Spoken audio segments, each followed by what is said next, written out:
Hey,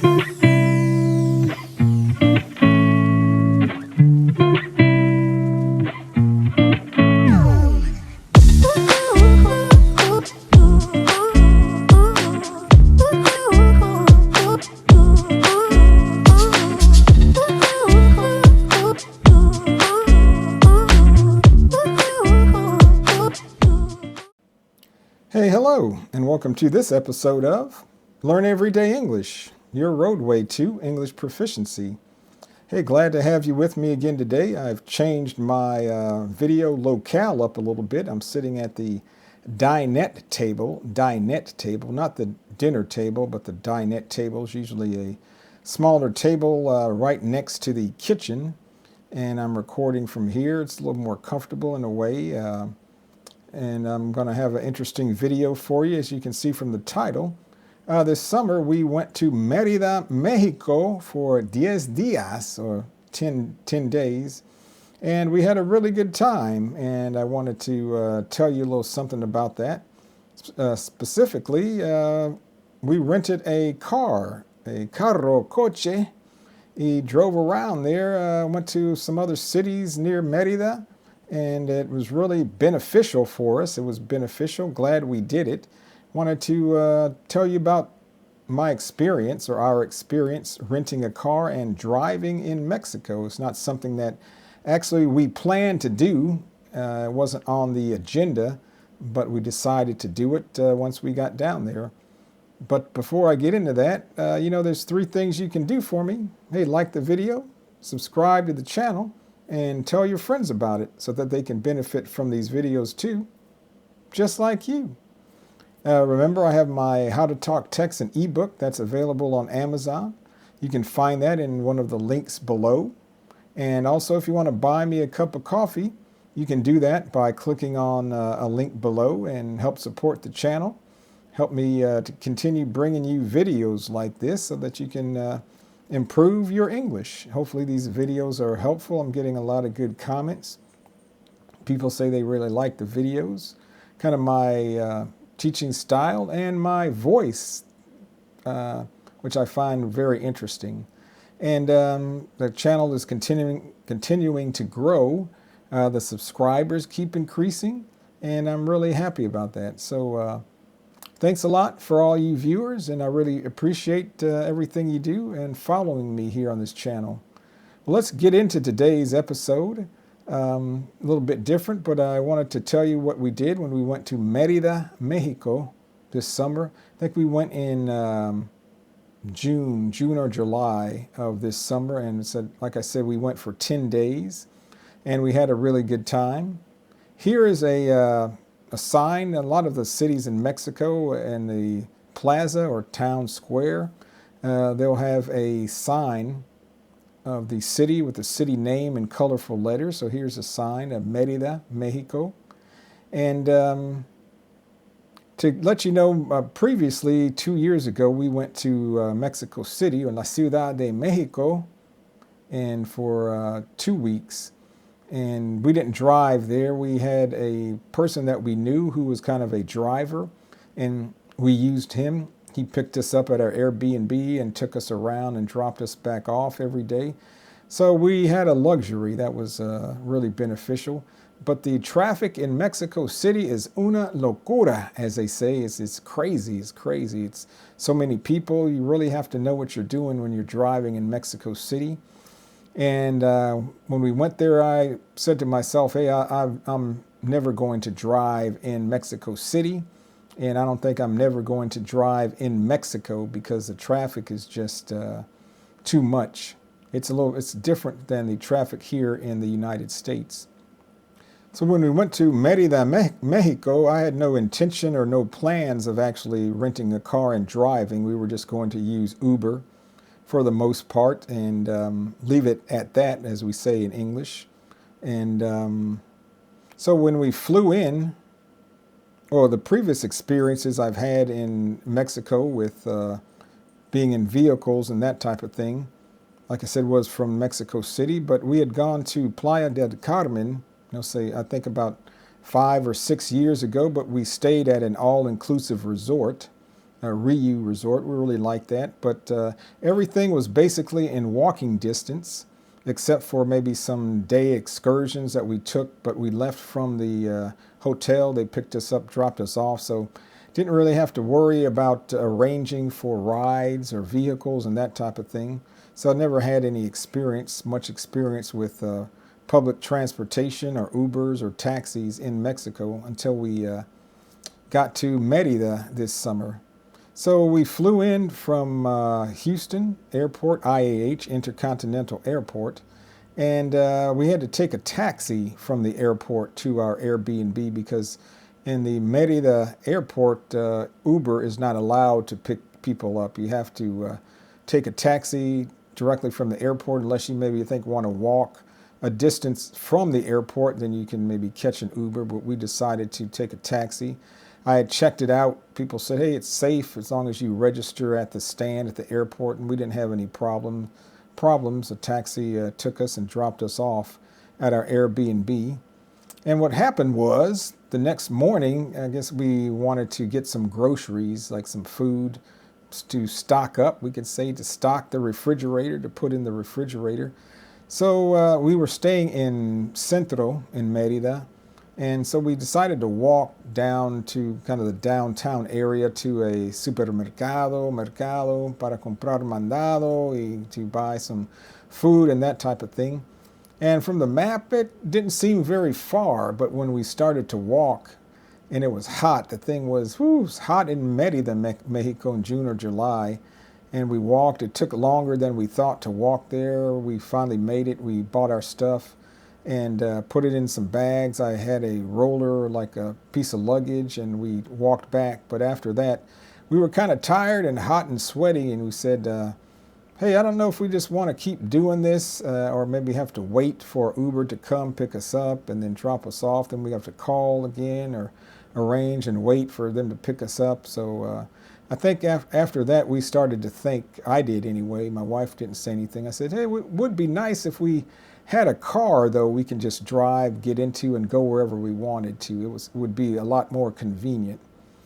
So after that, my wife told me, hey, it would be nice to have a vehicle to rent a car. And I told her, hey, I was thinking the same thing as you. Let's look into that. And at the Airbnb where we were staying at, the owner put together like a little booklet of things to do, places to go, services to use. And inside the book, there was information about a rental car agency. So I called that and arranged for a rental car to go and pick that up, and we'd have a car to drive while we were there. Because like I said, we had a very detailed agenda. There were a lot of places we wanted to go in Merida and around Merida and other cities since we were there. And we didn't want to wait to have to, like I said, to be tied down to an Uber or other services, people having to pick us up and drop us off. So we did that. So I called the rental car agency and told them we were going to be coming down there. We rented an Uber to take us down there. It wasn't too far, maybe 5-10 minutes. So we get down to the rental car agency, and it was kind of a small agency, but it turned out to be reputable, and it was a good business to work with and deal with. But they only had a standard automobile, we say, or stick shift. They didn't have any automatic transmission vehicles. But lucky for us, I used to have and drive stick shift automobiles or standard automobiles. I had 2 of them, so I knew how to drive a standard or stick shift. It had been several years, but we say it's like riding a bike. It's like riding a bike. Once I started to drive the standard, it came back to me. We say it came back to me. I became familiar with how to do it, and it wasn't any problem for me. But I knew my wife had never driven a standard, and she wasn't really going to be driving in Merida, Mexico, because just the traffic, and she didn't feel comfortable, and actually I didn't feel comfortable having her drive in Merida. So I knew I was going to be the one that was going to be doing all the driving. But here's a picture of the automobile we rented. I think it was a Renault, if I remember correctly. It wasn't a U.S. or Mexican-made vehicle. And you can see it's fairly small, and that's one of the things that I realized in Merida is most of the vehicles and the cars that people drive there are very small, especially compared to the vehicles that we drive here in the United States. And one thing that crossed my mind when I was checking this vehicle out and first started to drive it, I said to myself, this is a very small vehicle. It didn't seem like it was, it didn't have a lot of thick metal, like the doors were very thin. And I said, I really don't want to get into an accident driving one of these small vehicles. So that made me kind of overly cautious when I was driving, but there's something to that. Not very real cautious, but I took seriously driving in Mexico and made sure that we were going to be safe. I didn't want to take any chances. So that's one thing I learned too, that the cars there in Mexico are usually very small. You need to be very careful. You may have to drive a standard or stick shift, so I think they may be more common there in Mexico than in the United States. Another thing that I learned in Mexico that you need to know is that you need to drive with confidence, and I want to use the word aggressiveness, entre comillas, or in comments, in quotations. You don't want to be like very aggressive, but you can't be driving very passively either. You can't be hesitant when you drive in Mexico. You can't be a type of person that gets nervous when you drive. And you can't be too cautious or overly cautious, because people drive there, I guess they're used to it. And it's a little bit different type of driving than it is here in the United States. People, we say, cut in and out. They change lanes a lot because a lot of the roads are 2 lanes, but on the right there are buses and combis and passenger vehicles that stop a lot to drop off and pick up passengers. So suddenly you're in a lane and the traffic stops because the bus stops. People try to get out of the lane. They try to switch lanes. They turn or cut into your lane. So you have to be very aware when you drive in Mexico, but you can't, like I say, be too nervous or too cautious. You have to kind of go with the flow. You have to go with the flow, as we say in English. So that's one other thing you need to be aware of. Be ready to drive a little bit differently, with more confidence and assertiveness maybe, and a little bit of aggressiveness. And a lot of times too, people will say ride your bumper. They'll follow you fairly closely. They'll follow you fairly closely. So you have to be ready for that. You can't get too nervous, as I say. The next thing that you need to watch out for in Mexico, in Merida, you have to watch out for topes, or we say in English, speed bumps. Because there's speed bumps in a lot of the roads. Some are small, some are large. But in Mexico hay muchos topes, so be aware of that. So you have to slow down and then speed up, slow down, speed up. Here's a picture of a sign. Topes coming, and here's a picture of what a tope looks like, kind of a wide, large tope. So be ready for that. It's nothing unusual, but it's just something to be aware of. The next thing that was interesting were the gas stations, and there are a lot of, it's easy to find gas there in Mexico. I think there are normally 2 types of gas, or 2 grades of gas. So they may ask you, what type of gas do you want? So that's another thing I want to let you know, and it's good to know. It's good to know a little bit of Spanish. For us, it wasn't a big problem at all. My wife speaks Spanish, and I've been studying Spanish for 6 years or so, so I can get by fairly well and communicate. I didn't have really a whole lot of problems, but the people will be speaking to you, especially if you go to Merida. It's not a hugely touristy city compared to other cities like Playa del Carmen, Cancun, Cozumel, Ciudad de Mexico, Guadalajara. So fewer people may speak English. So you're going to have to brush up. We say brush up on your Spanish.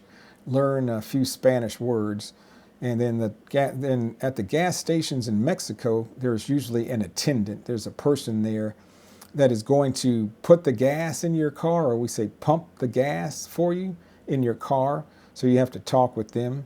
And another good thing about this, though, they can check your vehicle for you. They can add fluid, check your fluids like your antifreeze, your brake fluid, and they can check your tires or your tire pressure. And I had them do that because one of the tire indicators came on in the vehicle, so he was able to check the tires and add air. But one of the things with the gas station attendants, you really need to give them a little tip or una propina, maybe 5, 10 pesos, 20 pesos, depending on what he does for you. So be aware that you're going to have to tip the gas attendant. The next thing I found interesting in renting a car and driving around in Merida, Mexico, around Merida, is the traffic lights. Because here in the United States, the lights, your light is green and it suddenly turns yellow and then red.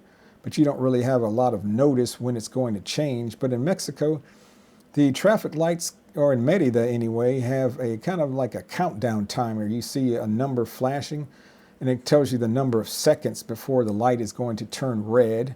So I thought that was very cool, very interesting, very helpful. Same thing, the timer will come on when the light's red, and it tells you when it's going to change and turn green. So this kind of really gives you a lot of flexibility. Maybe if you can make the light, you might want to maybe speed up a little bit, not speed, but speed up. You can make the light before it changes. Or when you're getting ready to leave from the starting position, when the light's going to turn green. So you can get an idea when to go, and people use this to their advantage. So they'll get the most out of the time. They'll ride your bumper, like I say, because they know that they still have time. They can make it through the intersection right after you. Or as soon as the light turns green, they're expecting you to go because when the light's going to change green, you can just go immediately. So I like that. I thought that was interesting, something I didn't really know previously. And I don't recall seeing that in Mexico City, so I don't know if that's available. They do that everywhere in Mexico or just certain cities. Let me know if you're from Mexico. Do they have these timers that show the time on the lights in other cities in Mexico? The next thing I want to tell you about is traffic laws, or maybe the question is, what traffic laws? Because at times it seems like people don't pay attention to the traffic laws in Mexico. Sometimes people, do speed. Sometimes people will run red lights. They don't really seem to care, and I didn't really see a lot of police presence, pulling people over, writing people tickets, and that type of thing. So just be ready for that. I remember when we were in Mexico City, the light was red, but especially the people on these motorcycles, they'll just go through the light, and they know it's already red, but they don't care. And I was at one intersection. They actually had a police officer standing there, and they just ran the red light anyway, and the police officer didn't do anything about it. He seemed like he didn't care. And that's another thing in Mexico. Be prepared for a lot of people riding around on motorcycles. And the thing is, with the motorcycles, they'll squeeze in between the cars. They'll weave in and out of the lanes. They'll change lanes to get to the front of the line. So you have to be very aware of motorcycles when you're driving in Mexico, because they're hard to see to begin with, and then they'll drive right between your car and another car in the middle of a lane, and you have to be ready to know if they're there or not. So that's another tip for you. But the strange thing that I realized in Mexico, very interesting, I didn't see very many traffic accidents at all on the highways or even in the city. So it's interesting. People know how to drive. They know how to drive very well in the traffic conditions that they have to drive in Mexico and Merida. And people just kind of say, go with the flow. They're used to it. So when you drive there, you need to be able to learn quickly how to just go with the flow and drive kind of how everybody else drives and just become part of the traffic pattern. That's a good tip for you. So I didn't see hardly any or very few traffic accidents when I was there in Merida and around Merida driving. The next thing I noticed, and we were there at the end of the regular season, in the very beginning of the rainy season. think the last 2, 3, 4 days was the beginning of the rainy season in Merida. And yeah, every day, usually in the afternoon, around noon, 2, 3, 4 o'clock, there was a downpour of showers. And the thing is, you have to be aware of is that the streets can flood very quickly. The streets flood very quickly, very fast, because I didn't see any storm drain inlets, or the water doesn't really have anywhere to go. There's no underground storm drainage systems or pipes. Seems like the street just contains all the water within the street. So the streets fill up very fast. And like I said, the cars are very small. They sit very low to the ground. So you have to be very careful when you're coming near intersections. You don't want to become flooded or the car to get flooded. And that happened to us maybe 2 or 3 times where the streets filled up with water very quickly. We never had any problems. We never got flooded. But one day we were at Walmart, kind of in El Centro, downtown. And underneath the Walmart, there's a parking garage, and the parking garage started to kind of fill up with water and the streets around it. And we had to wait a little while for the rain to stop, the water to go down before we were able to go back to our Airbnb. So just be aware if you go to Merida in the rainy season, be prepared for street flooding. That's a common occurrence, but people seem to be aware of that. They know it's going to happen, and it's just a normal part of life down there. But like I said, we wanted to get the rental car because we wanted to go a lot of places. Around Merida, there's a lot of places to go to, a lot of things to see in the city and outside the city. And here are some of the places that we went to around Merida. And what surprised me too, you need to know, I thought the highway systems were in very good shape, very good conditions. You could drive at a good highway speed. There weren't a lot of problems with the roads and that type of thing. So I was very pleased and impressed with the highway system in and around Merida. The first place that we went to outside of Merida was a city called Itztamal, and it's also called the Yellow City, because a lot of the buildings there in the city are painted yellow. And here's a sign of Itztamal, like a lot of the cities have these signs I mentioned before. And here's a picture of, I guess, one of the famous locations in Itztamal. It's a kind of a church, and it's a big courtyard in front, and we walked up there and went inside. Itztamal is about 68 kilometers from Merida, or that's about 42 miles. And it takes about 1 hour from where we were in El Centro to drive to Itztamal. So I did do a lot of driving. So I can say I didn't just drive around town. So we drove down there. It was a very fun experience, but whew, it was hot. I can say it was hot as hell walking around there, but we did enjoy it. We took a carriage ride around the city. We met a good carriage driver and had a good experience. I guess next day or two, we decided to go to another city outside of Mexico called Homun. And there they have a lot of cenotes. Cenotes are like underground pools or lagoons where people go and you can swim if you want to. And there's, I don't know, a whole bunch of hundreds of cenotes around, but not all of them are open to the public. We did meet here's a sign of Homun in kind of the downtown. It's a small city. But in order to go, it's best to try to get a guide, and they're all over the city. People will stop you. We were lucky, I think. We met a very nice guy named Carlos Setzal, and they use these kind of motorcycle vehicles, 3-wheeled vehicles. You sit in there in the front, and they take you around to all these cenotes around. We went to, I think, 4 different cenotes. So you know, it's at one price. And he took us. So he's a very nice guy. I'd recommend it. He's on Facebook, so look him up, Carlos Setzal. He'll show you a good time there in Homun. And we went, like I said, 3 different cenotes. So here are some cenotes that we went to, and I think it's a must-see if you go to Merida, Mexico. I think they even have cenotes over there around Playa del Carmen también also. And also, maybe next day or two, we ended up going to another city called Uxmal, because it's very known for its think Mayan ruins and temples. And some people say we had a very good time. It's not as crowded as Chichen Itza or Chichen Itza, maybe as they say, but it had a lot of things to see. We had a tour guide take us around in Spanish, and it was very interesting. He was able to tell us a lot of specifics and give us a lot of details about the area. So here are some. Here's a sign there at the site of Uxmal. Here are some pictures of some of the ruins that are on site. Be prepared to do a little walking.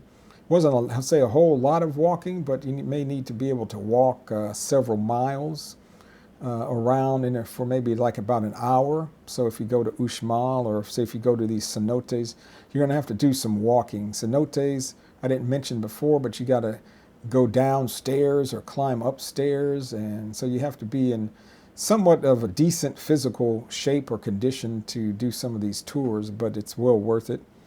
And after we walked around the ruins of Homun, just down the street there was a place or a business that tells you about the story of chocolate there in Mexico, and it's called the Choco Story. That was very interesting. We went around there, and at the end they had a little tasting. You can taste some of the chocolate, hot chocolate. So we really had a good time. Uxmal, let's say Homun is about 55 kilometers from Merida, about 34 miles. It takes about 1 hour. And then Uxmal is a little bit further, 84 kilometers, or about 52 miles. And that took about an hour and 10 minutes, depending on the roadway or the highway. So like I said, we did do a lot of driving. Went to Itzamal, Homun, and Uxmal.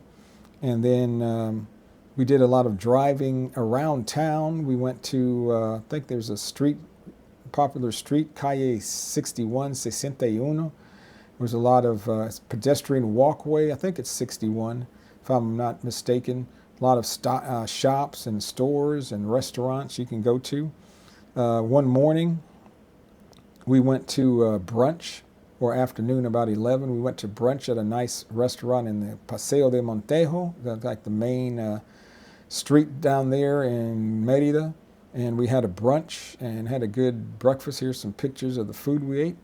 And outside they had a little group playing some jazz music. So here's a little clip of that.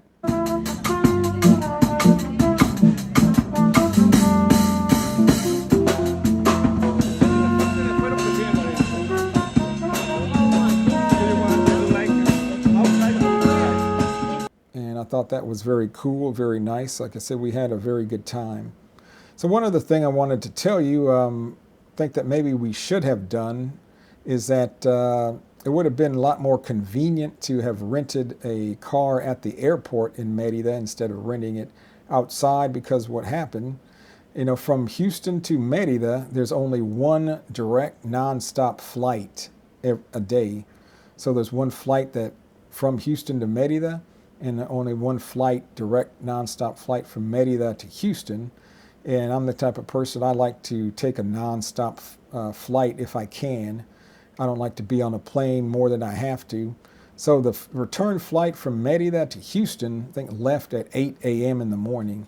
So that meant we had to be at the airport at like around 6. And we had to get up real early, like 4:30 or 5, to get ready and that type of thing. So I was a little bit worried, and my wife was even more worried that the Uber was going to be on time and was able to pick us up on time and take us to the airport when we needed to. Thankfully and luckily, yeah, the Uber was on time. Nice lady. She picked us up, I think, at 5:30 or 5:45. Took us to the airport. We made it there on time, had no problems.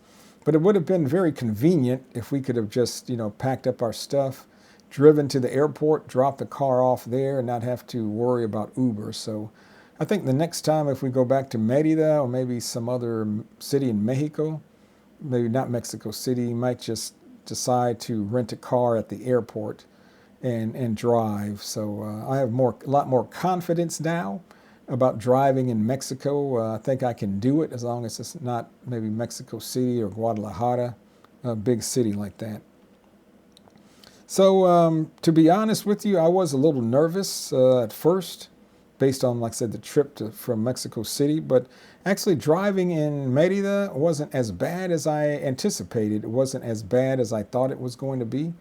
I didn't really have any problems at all per se. I was comfortable driving. I think I'm a good driver. I don't get nervous. I'm pretty relaxed. I lived in Houston for over 30 years, so I'm used to driving in city traffic. So that's one tip I could give you. I would recommend if you want to rent a car in Mexico. Hopefully you should have some type of experience driving in city type of traffic. You can't be coming from, say, the countryside, I think. And you have to be a fairly calm type person and be able to react to situations quickly and that type of thing. So those were some of the things that I think I learned and you need to know and may be helpful for you. If you want to rent a car and drive around in Mexico, especially in Merida, Mexico, I think it's well worth it. There are other cities around Merida we didn't get to wanted to go to. There's a city called Progreso. It's on the coast. Very popular, kind of beachside town. It's also about 1 hour away. So that's a good thing about Merida. There's a lot of places you can go to that are within like 1 hour, maybe hour and a half from Merida, and you can go to and have a good time. So that'll do it, wrap it up for this video. Hope you learned something. Have you been to Merida, Mexico? Or do you live there or used to live there? Hey, let me know. Have you rented a car before in Merida or in Mexico? What was your experience? I'd like to know if yours was similar to mine. Well, that'll do it. Hey, like the video, subscribe to the channel, and tell your friends about it. And thanks for watching this episode of, you know it, Learn Everyday English. Hey, we'll talk to you later. Goodbye.